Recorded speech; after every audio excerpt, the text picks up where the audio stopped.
자, 다들 앉아서 먹자. 특별히 오늘은 윤지가 좋아하는 잡채도 만들었어. 하지만 윤지는 잡채를 보더니 인상을 찌푸렸어요. 어머니, 제가 언제 잡채를 좋아한다고 했죠? 지난번에 내가 잡채 맛있다고 했잖니. 제가요?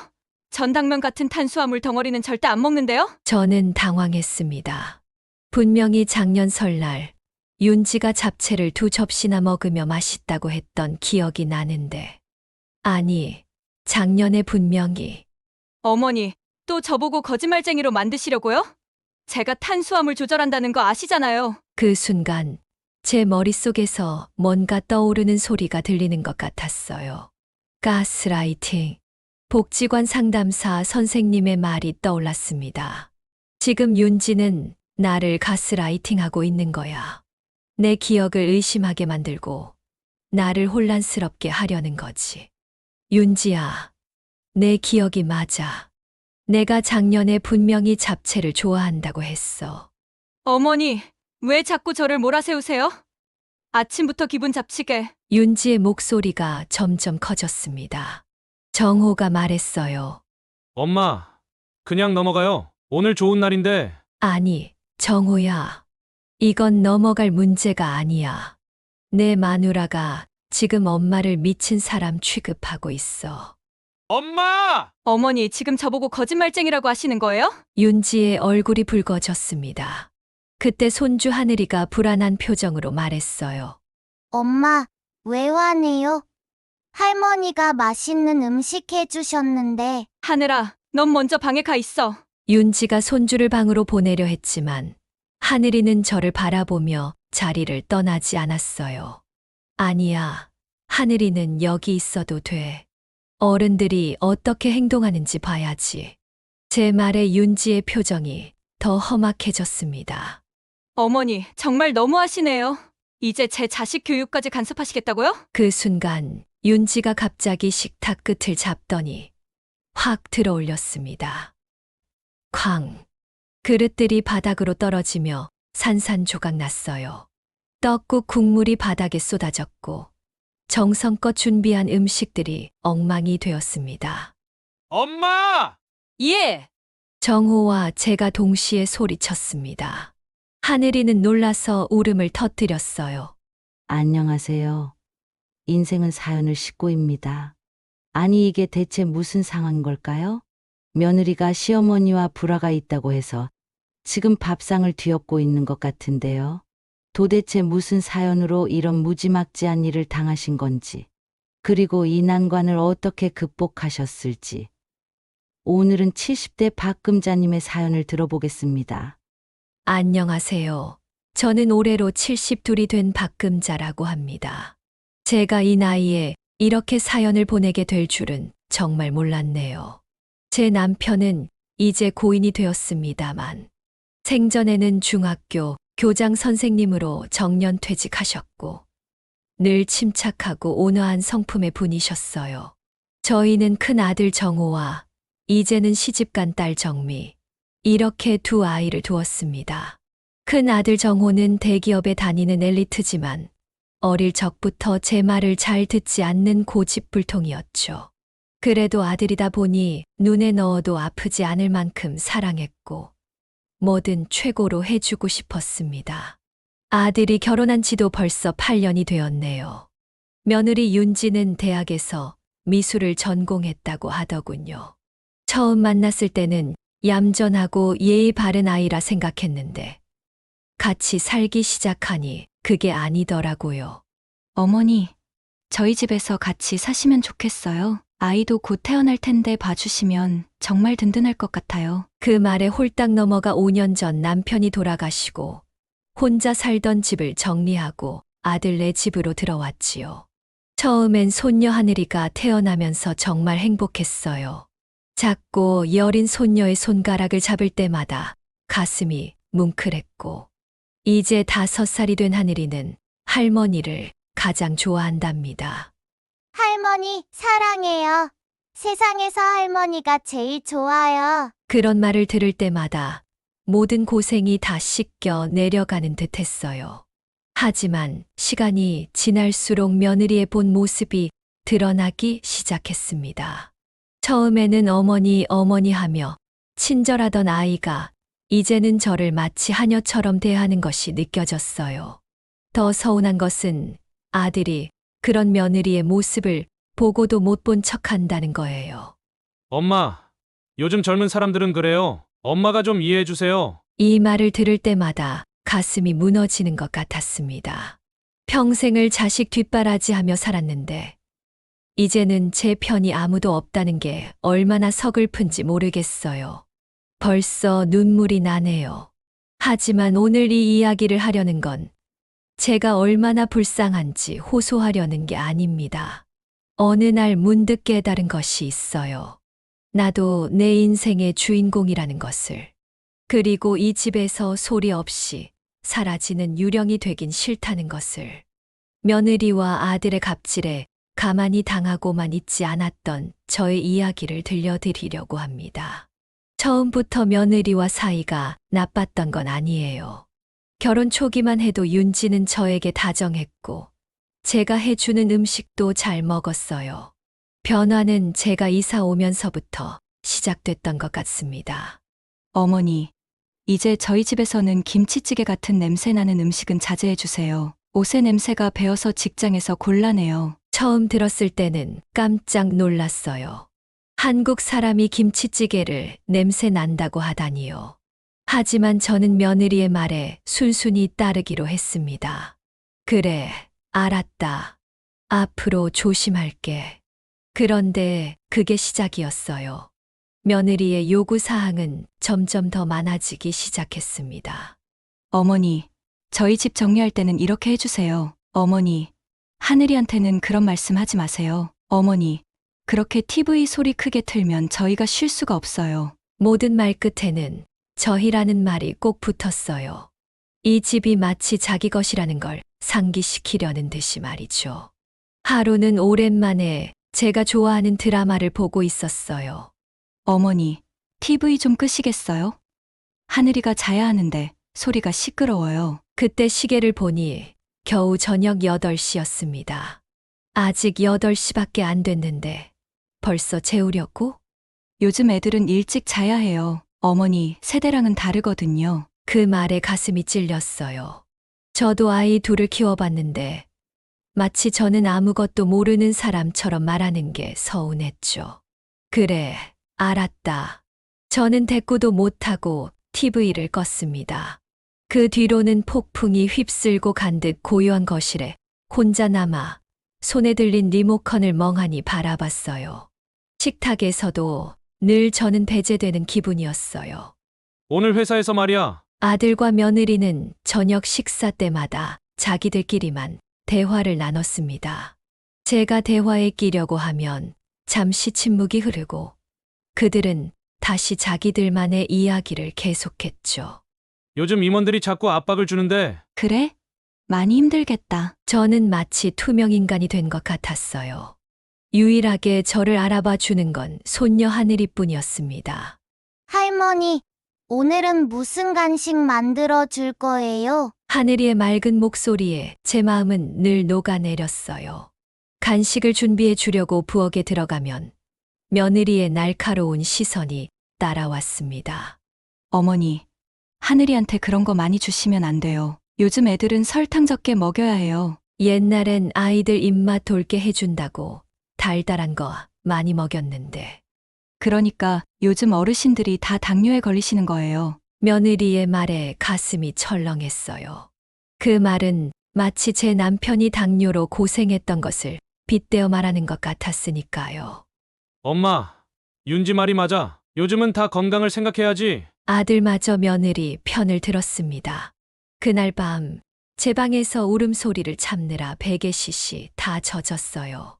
자식을 위해 평생을 바쳤는데 이제는 내 말 한마디 꺼낼 수 없는 집안에서 산다는 게 얼마나 서글픈지 모르겠습니다. 하지만 아직 이건 시작에 불과했어요. 최악은 아직 오지 않았으니까요. 평범한 화요일 아침이었어요.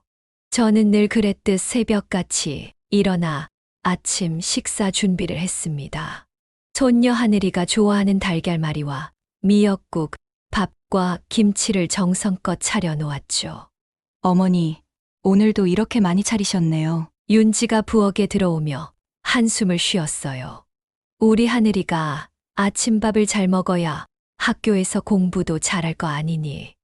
요즘은 아침에 간단하게 시리얼이나 토스트로 먹는 게 트렌드예요. 이렇게 번거롭게 차릴 필요 없어요. 그래도 성장기 아이한테는 따뜻한 밥이. 어머니, 제가 몇 번이나 말씀드려요? 우리 집 식사 방식은 제가 결정한다고요. 윤지의 목소리가 높아졌습니다. 저는 말문이 막혔어요. 그때 아들 정호가 나왔습니다. 무슨 일이야? 아침부터 시끄럽네. 당신 어머니가 또 자기 방식대로만 하시려고 해요. 엄마, 윤지가 힘들어하니까 좀 이해해줘요. 요즘 윤지도 재택근무가 많아서 집안일 하랴 하늘이 돌보려 바빠요. 아들의 말에 더 서운했어요. 저야말로 매일 아침 일찍 일어나 식사 준비하고 집안일 돕고 하늘이 어린이집 데려다주고 장까지 보는데 이런 취급을 받다니요. 알았다. 내가 더 이상 간섭 않을게. 그날부터 저는 아침 식사 준비를 하지 않았어요. 대신 제 방에 있다가 모두 출근하고 나서야 나와 혼자 간단히 먹었죠. 그런데 이상하게도 아무도 제가 아침을 안 차려주는 것에 대해 뭐라 하지 않았어요. 오히려 며느리는 더 편해 보였고 아들도 평소와 다름없었습니다. 정말 저는 필요 없는 존재였나 봐요. 유일하게 서운해하는 건 하늘이뿐이었습니다. 할머니, 왜 이제 아침밥 안 해줘요? 할머니가 해주는 달걀말이가 제일 맛있는데. 그 말을 들으니 가슴이 아팠어요. 하지만 며느리가 노려보는 시선에 차마 하늘이에게 솔직하게 말해줄 수 없었죠. 할머니가 요즘 좀 피곤해서 그래. 나중에 더 맛있게 해줄게. 이런 냉전 같은 상황이 계속되던 어느 날이었어요. 제가 거실 소파에 앉아 뜨개질을 하고 있는데 윤지와 정호가 낮은 목소리로 대화하는 소리가 들렸습니다. 여보, 나 어머니가 이제 좀 불편해. 우리끼리만 살면 안 될까? 갑자기 왜 그래? 엄마가 하늘이도 봐주시고 집안일도 도와주시잖아. 그게 도움이야? 오히려 내가 어머님 눈치 보느라 더 스트레스 받는데 집에 오면 편하게 쉬고 싶은데 항상 어머니 때문에 긴장이 돼.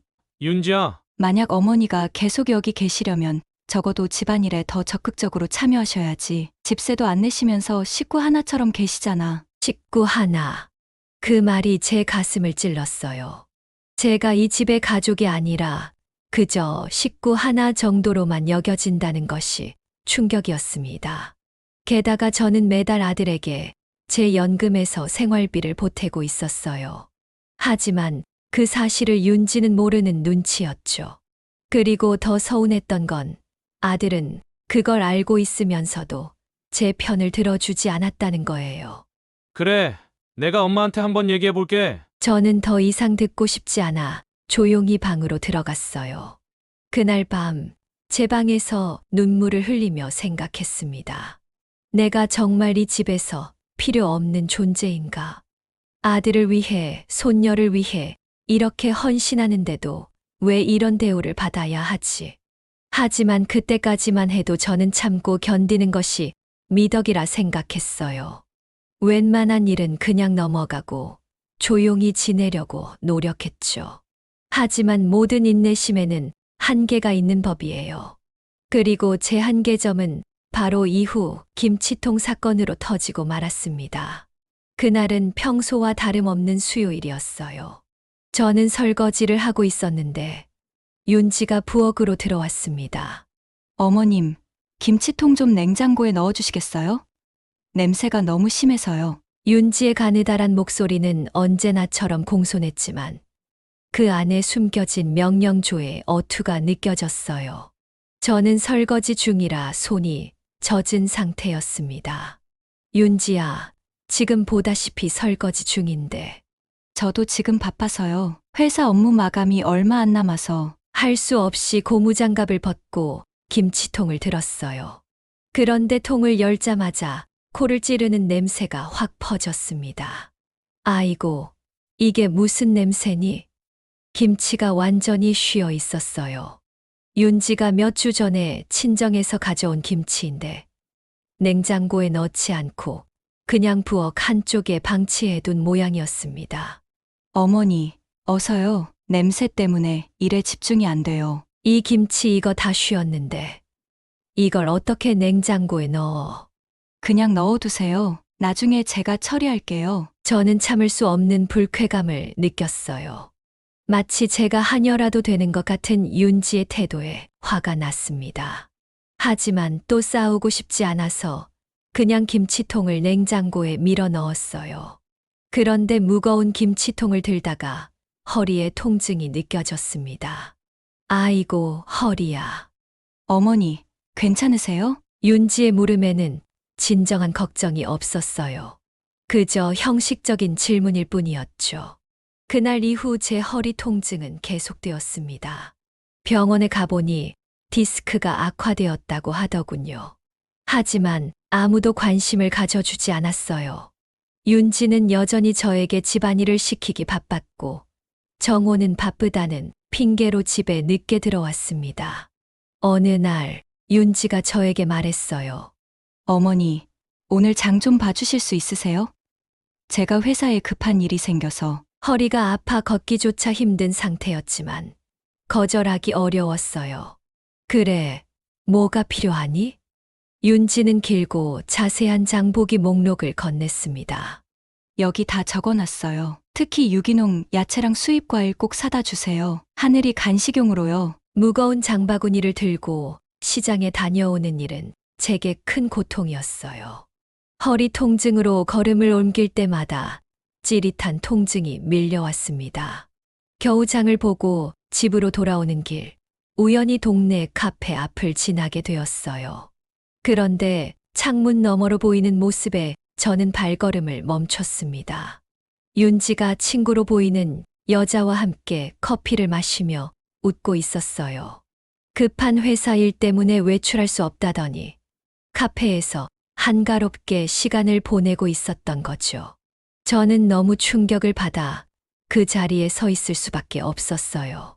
그때 윤지와 눈이 마주쳤습니다. 윤지는 잠시 놀란 표정을 짓더니 그냥 저를 무시해버렸어요. 심지어 친구에게 뭔가 속삭이더니 웃음까지 터뜨렸습니다. 저는 그 순간 너무 화가 나서 손에 들고 있던 장바구니를 그만 놓쳐버렸어요. 쾅! 바닥에 쏟아진 물건들, 과일, 채소, 그리고 깨져버린 달걀들. 하지만 저는 그것들을 주울 힘조차 없었습니다.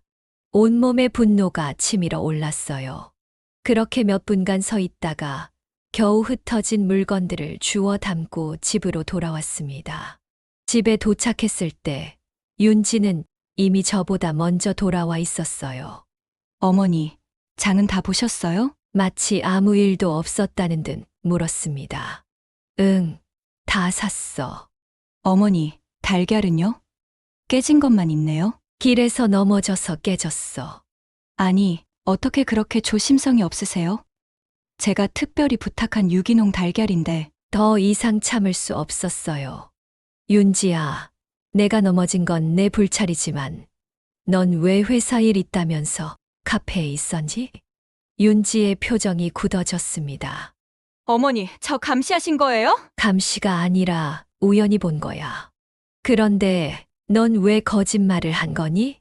어머니, 저한테 왜 이러세요? 잠깐 휴식 시간에 친구 만난 건데 그게 왜 문제가 되죠? 어머니는 제 일거수일투족을 다 알아야 직성이 풀리세요? 윤지의 공격적인 반응에 저는 어이가 없었어요.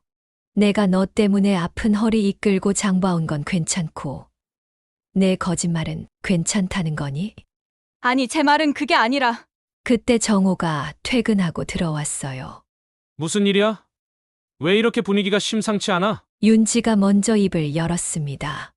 여보, 어머니가 나한테 시비 걸고 계셔요. 내가 잠깐 친구 만난 것 가지고 거짓말쟁이라고 하시는데. 엄마, 또 윤지한테 그러시는 거예요? 윤지도 사람인데 잠깐 쉴 시간도 필요하지 않겠어요? 아들의 말에 저는 가슴이 찢어지는 것 같았어요. 정호야, 엄마 말은 들어보지도 않고 그러니? 듣고 말고 할 것도 없어요. 엄마가 자꾸 윤지 일에 간섭하시니까 이런 일이 생기는 거잖아요. 그날 밤 저는 방 안에서 소리 없이 울었습니다. 제 아들이, 제가 평생 사랑으로 키운 아들이 이제는 저를 이방인 취급하고 있었어요. 이게 정말 내가 받아야 할 대우일까요? 그날부터 저는 결심했습니다. 더 이상 참고만 있지 않겠다고. 이제는 나의 목소리를 내야 할 때라고 말이에요. 그 일이 있고 나서 저는 마음을 다잡고 조금 달라지기로 했어요. 지금까지는 항상 참고 배려하는 할머니였다면, 이제는 저 자신을 위한 시간도 갖기로 한 거죠. 동네 노인복지관에 등록해서 주 2회 요가 수업을 듣기 시작했어요. 처음에는 윤지가 의아한 표정을 지었죠. 어머니, 갑자기 요가는 왜 배우세요? 나도 이제 내 건강 좀 챙겨야지. 허리도 아프고 해서 말이야. 그럼 하늘이는 누가 돌봐요? 제가 일찍 퇴근할 수 없는 날도 있는데. 너희가 알아서 하면 되지. 나도 내 시간이 필요해.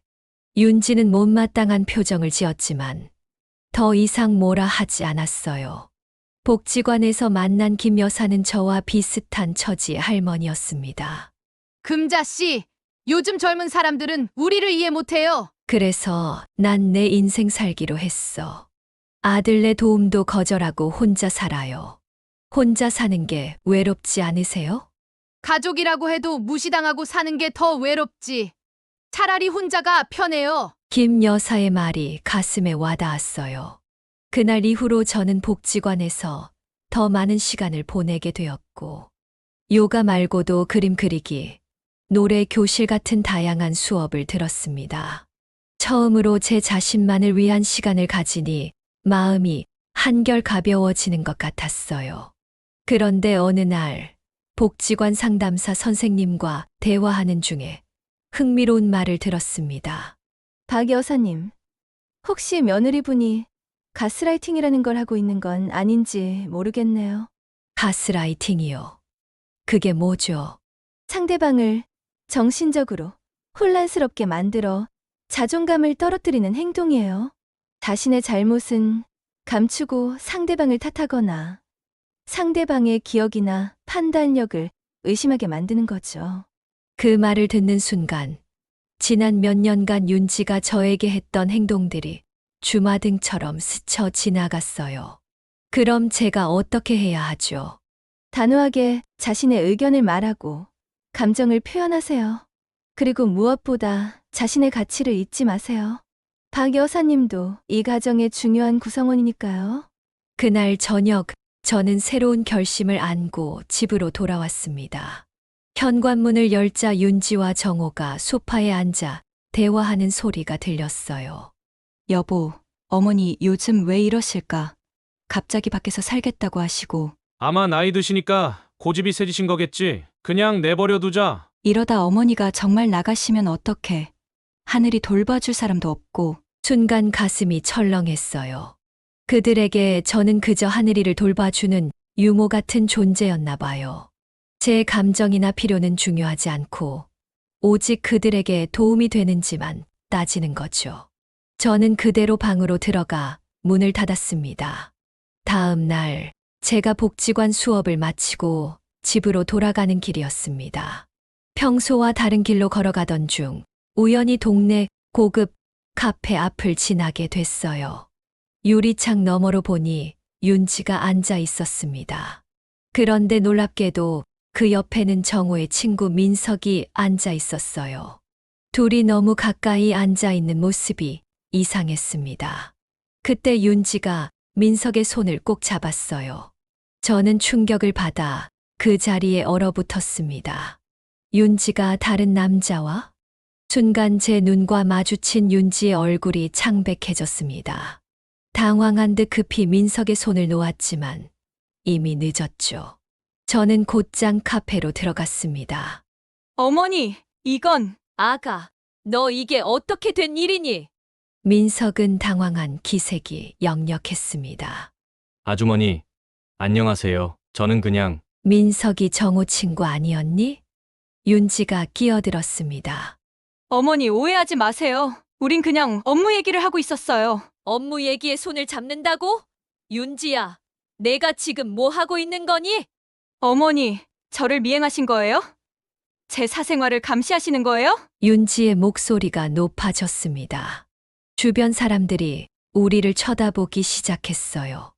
미행이 아니라 우연히 본 거야. 그런데 이건 설명이 필요해. 어머니, 저희 집에 가서 얘기해요. 여기서 이러시면 안 돼요. 윤지는 급히 가방을 들고 일어섰습니다. 민석도 어색하게 인사를 하고 자리를 떴어요. 집으로 돌아오는 길, 윤지는 계속 변명을 늘어놓았습니다.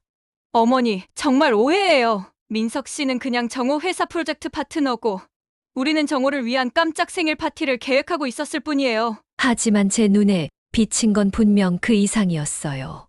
그날 저녁 정호가 귀가했을 때 저는 결심했습니다. 사실을 말해야 한다고요. 정호야, 엄마가 오늘 윤지를 봤어.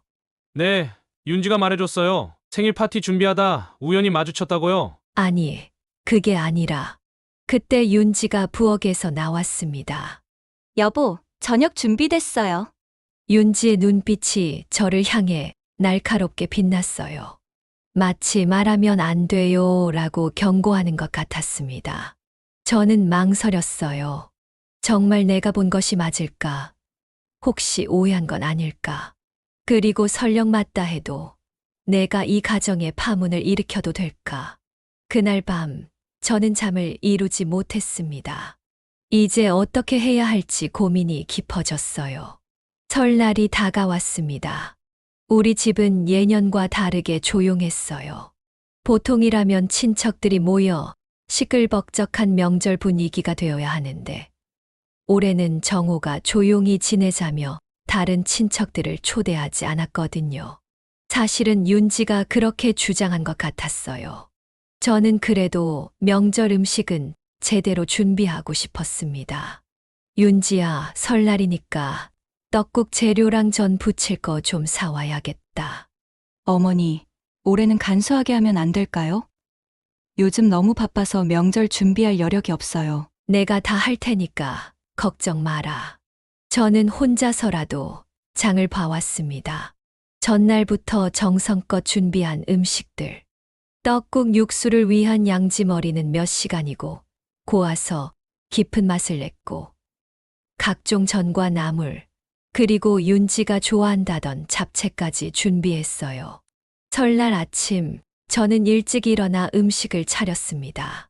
정호와 윤지, 하늘이가 일어나길 기다리며 설레는 마음으로 식탁을 정리했어요.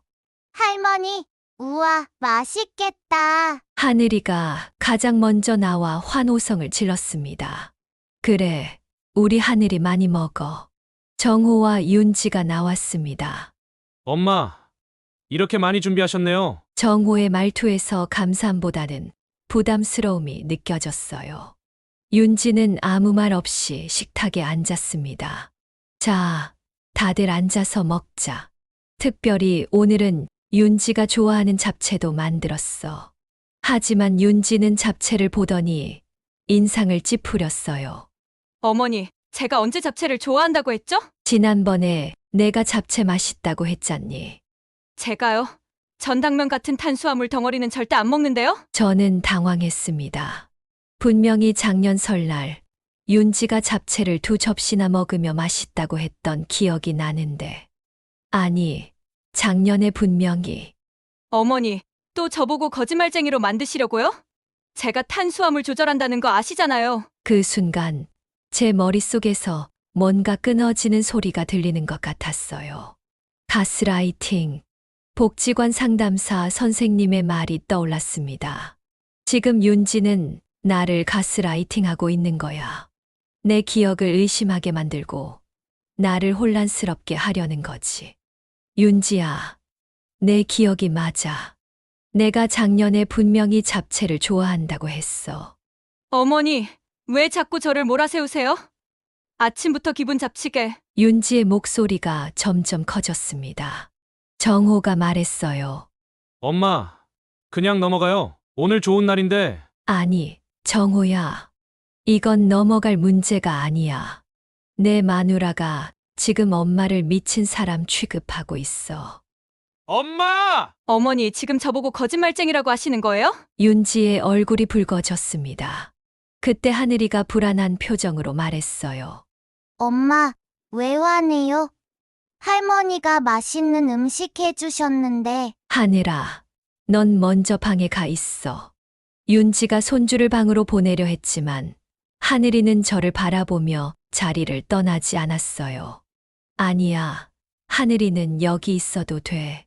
어른들이 어떻게 행동하는지 봐야지.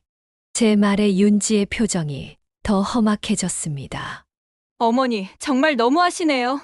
이제 제 자식 교육까지 간섭하시겠다고요? 그 순간 윤지가 갑자기 식탁 끝을 잡더니 확 들어올렸습니다.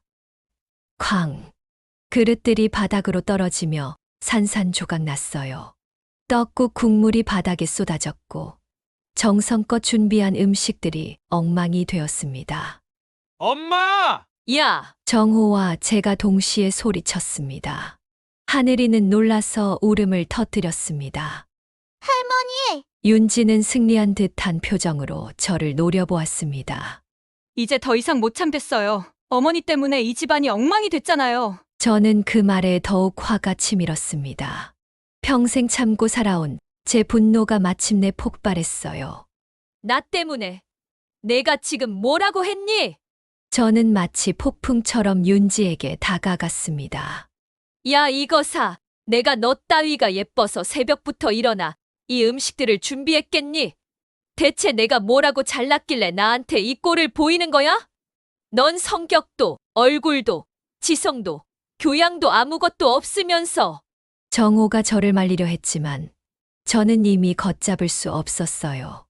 윤지의 머리카락을 움켜쥐고 소리쳤습니다. 내가 내 아들을 속이고 다른 남자랑 놀아나는 걸 내가 다 봤어. 카페에서 민석이랑 손잡고 있는 거. 엄마! 그게 무슨 소리예요? 정호의 얼굴이 창백해졌어요. 윤지는 당황한 기색이 역력했습니다. 아니에요. 정말 오해예요. 어머니가 또 헛것을 보신 거예요. 헛것. 내가 눈으로 똑똑히 봤는데 헛것이라고? 이 거짓말쟁이 같으니. 정호가 저를 떼어놓았습니다. 엄마! 진정하세요! 이러시면 안 돼요! 윤지는 울음을 터뜨렸어요. 당신 어머님 미쳤어. 나 더 이상 이 집에서 못 살겠어. 저는 식탁에 있던 가위를 집어들었습니다. 미쳤다고? 그래, 내가 나를 미치게 만들었으니 맞는 말이야. 그리고는 윤지가 그토록 아끼던 명품 가방으로 향했어요. 어머니 안 돼요. 하지만 저는 이미 가위로 가방을 난도질하기 시작했습니다. 이게 아프니? 내 마음은 이것보다 더 아팠다. 정호가 제 손을 붙잡았어요. 엄마! 당장 그만하세요! 이러다 경찰 부를까봐 걱정돼요! 경찰. 그래, 불러. 내가 이 집 주인이고 이 집에서 얼마나 학대받았는지 다 말해줄 테니. 정호와 윤지는 공포에 질린 표정이었어요. 하늘이는 소파 뒤에 숨어 울고 있었습니다. 하늘아, 괜찮아. 할머니는 괜찮아. 저는 가위를 내려놓고 하늘이에게 다가갔어요. 하지만 하늘이는 겁에 질려 뒤로 물러났습니다. 그 모습에 제 마음이 찢어지는 것 같았어요. 나 나갈게. 저는 현관으로 향했습니다. 정호가 뒤따라왔어요. 엄마 어디 가실 거예요? 진정하시고 얘기해요. 됐다. 이제 충분히 말했어. 저는 문을 열고 밖으로 나갔습니다. 차가운 겨울 바람이 제 얼굴을 때렸지만 마음속 분노의 열기는 식지 않았어요. 동네 놀이터 벤치에 앉아 한참을 울었습니다. 내가 대체 무슨 짓을 한 거지? 60년 넘게 살면서 한 번도 그런 폭발적인 분노를 표출해 본 적이 없었어요. 하지만 이상하게도 후회는 들지 않았습니다. 오히려 처음으로 진짜 내 감정을 표현한 것 같아 후련했어요. 할머니, 고개를 들어보니 하늘이가 서 있었습니다. 하늘아, 어떻게 여기 왔니? 할머니 찾으러 왔어요. 할머니 혼자 있으면 슬플까봐. 저는 하늘이를 꼭 안아주었습니다. 고마워, 하늘아. 할머니는 괜찮아. 할머니, 집에 돌아와요. 엄마랑 아빠가 싸우고 있어요. 하늘이의 말을 듣고 집으로 돌아갔을 때 놀라운 광경이 펼쳐졌습니다. 집에 도착하자 거실에서 정호와 윤지가 크게 다투고 있었어요. 내가 엄마한테 어떻게 그럴 수 있어? 엄마가 미친 소리를 하는 게 아니었어? 당신 어머니가 날 미워해서 거짓말하는 거라고. 그래? 그럼 내가 민석이한테 직접 물어보지. 정호가 전화기를 들었습니다. 윤지의 얼굴이 창백해졌어요. 여보, 제발. 그때 저와 하늘이가 들어서는 소리에 두 사람이 고개를 돌렸습니다. 엄마! 어머님. 저는 차분하게 말했어요. 정호야, 전화하지 마. 내 친구 민석이한테 미안한 일이야. 윤지의 얼굴에 안도감이 스쳤습니다. 봤지? 어머니도 오해였다고 인정하시잖아. 아니, 내가 본 건 사실이야. 하지만 그 일로 내 친구까지 곤란하게 할 필요는 없어. 저는 정호를 똑바로 바라보며 말했습니다. 정호야, 엄마는 이제 이 집을 나갈 거야. 엄마! 무슨 소리예요? 어디로 가실 건데요? 내 아는 김 여사네 집에 며칠 머물다가 방을 구할 거야. 방이요? 엄마! 정신 차리세요! 엄마 나이에 어디서 혼자 살겠다고 그러세요? 72살이면 아직 죽을 나이는 아니야. 내 인생 내가 살아야지. 윤지가 끼어들었습니다. 어머니, 화가 좀 누그러지셨나 봐요. 다행이에요. 오늘 있었던 일은 다 잊고 새로 시작해요. 윤지야.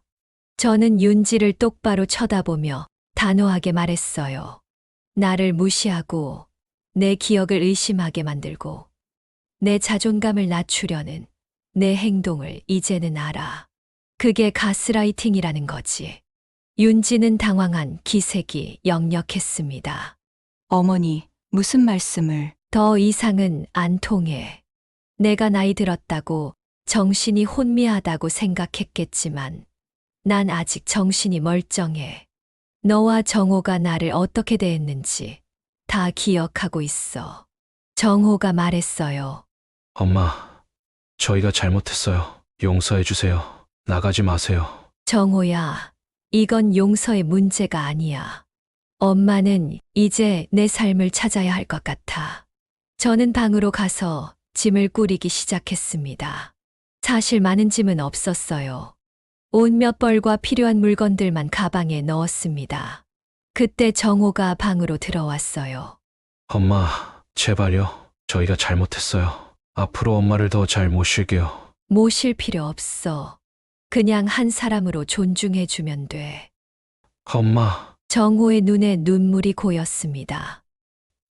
혹시 윤지가 정말 다른 남자랑 그런 사이라면 어떡하죠? 저는 아들의 어깨를 토닥여 주었어요.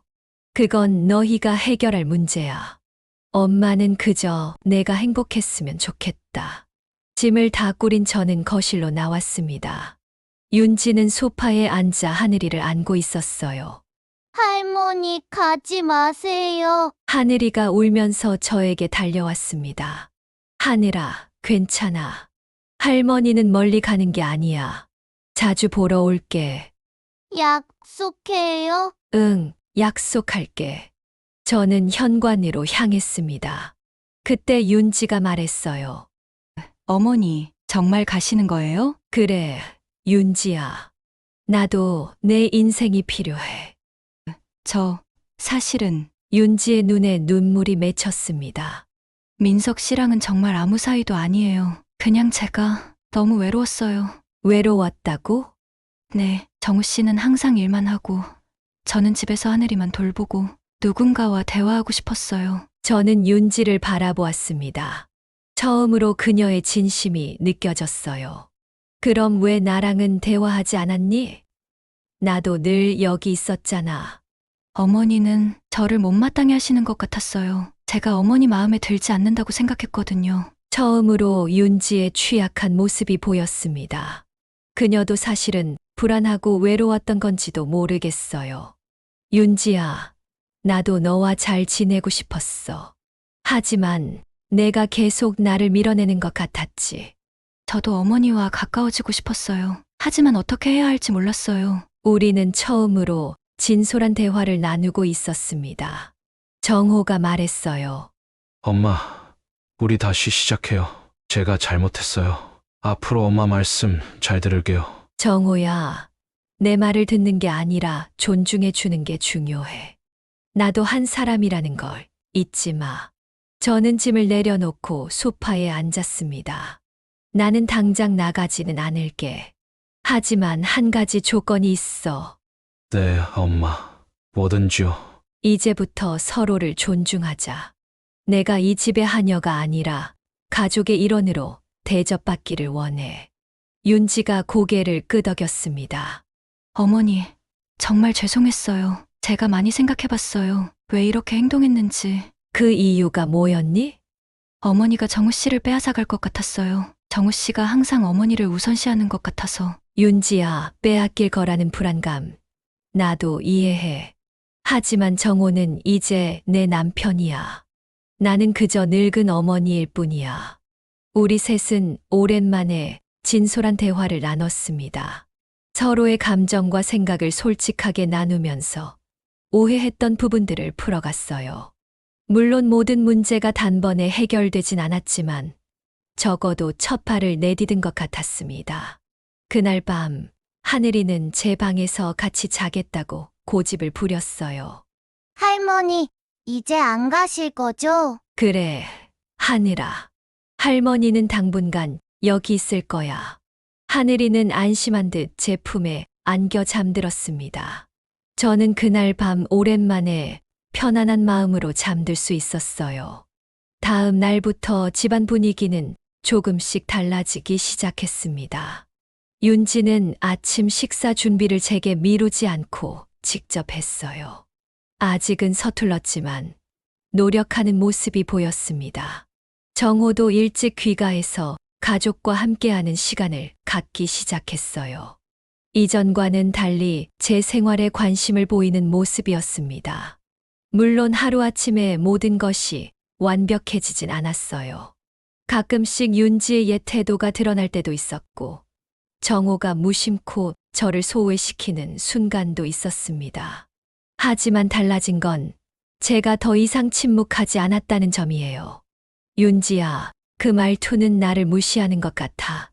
기분이 안 좋구나. 정호야, 엄마도 그 대화에 참여하고 싶어.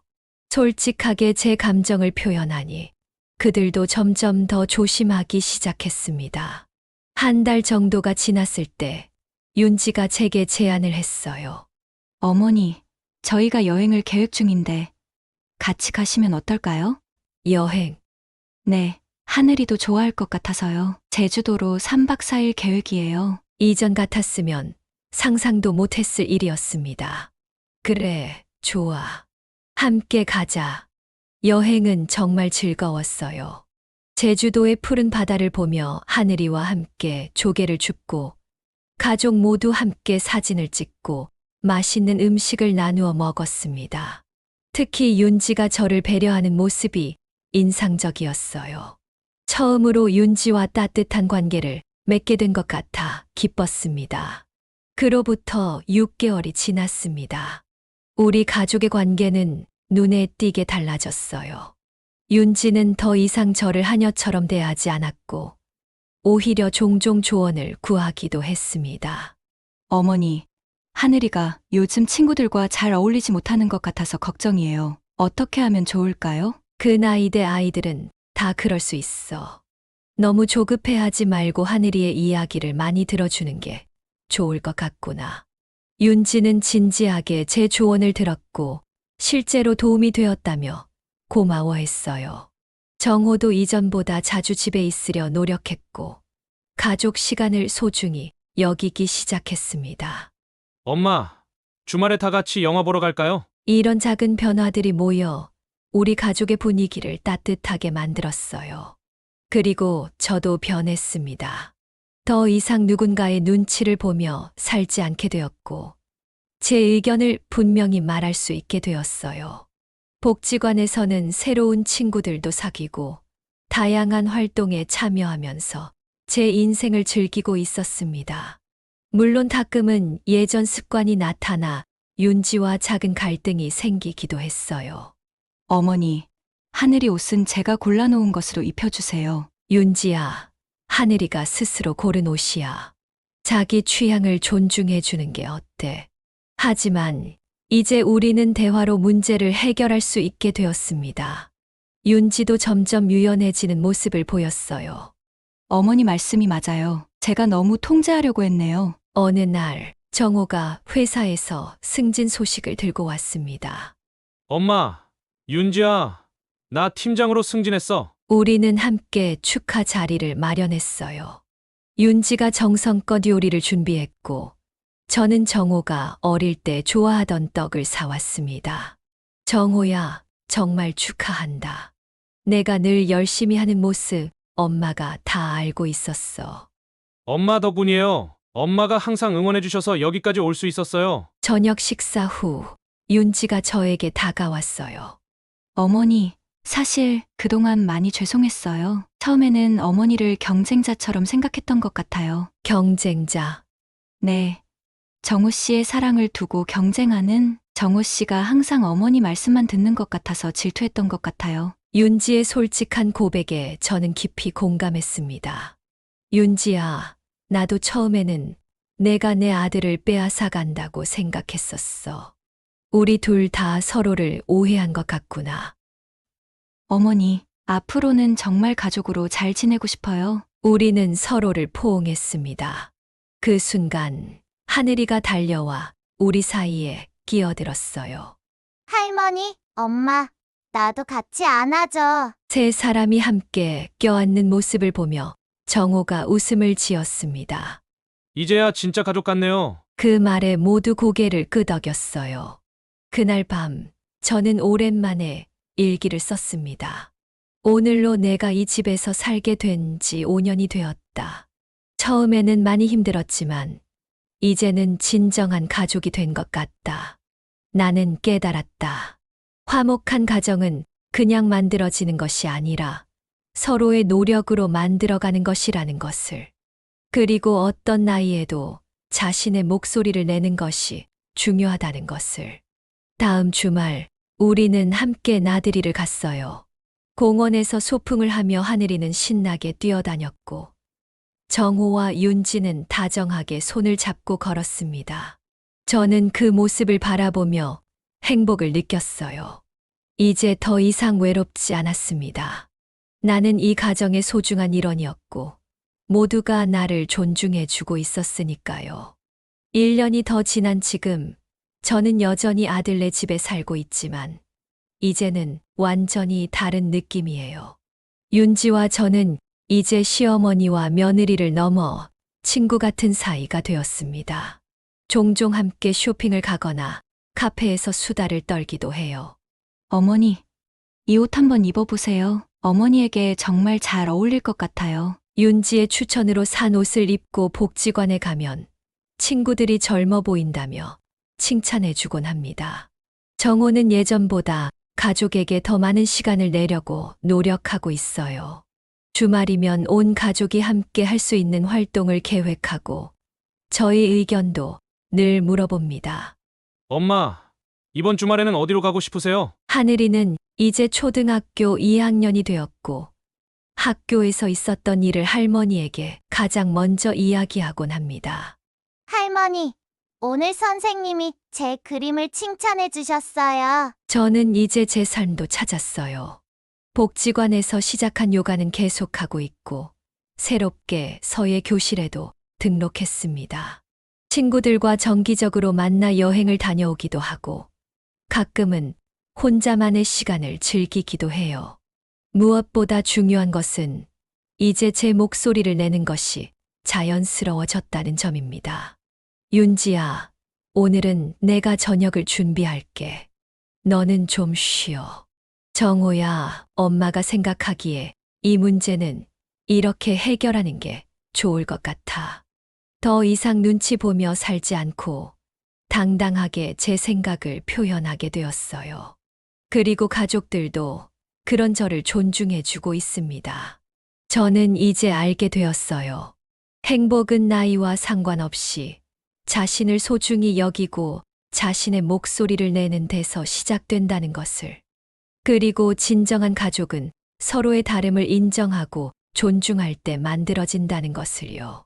이 나이에 새로운 삶을 시작하게 될 줄은 몰랐습니다. 하지만 지금의 저는 그 어느 때보다 행복해요. 내 인생의 주인공은 바로 나라는 것을 깨달았으니까요. 여러분도 나이 든다고 부모라고 시부모라고 자신의 행복을 포기하지 마세요.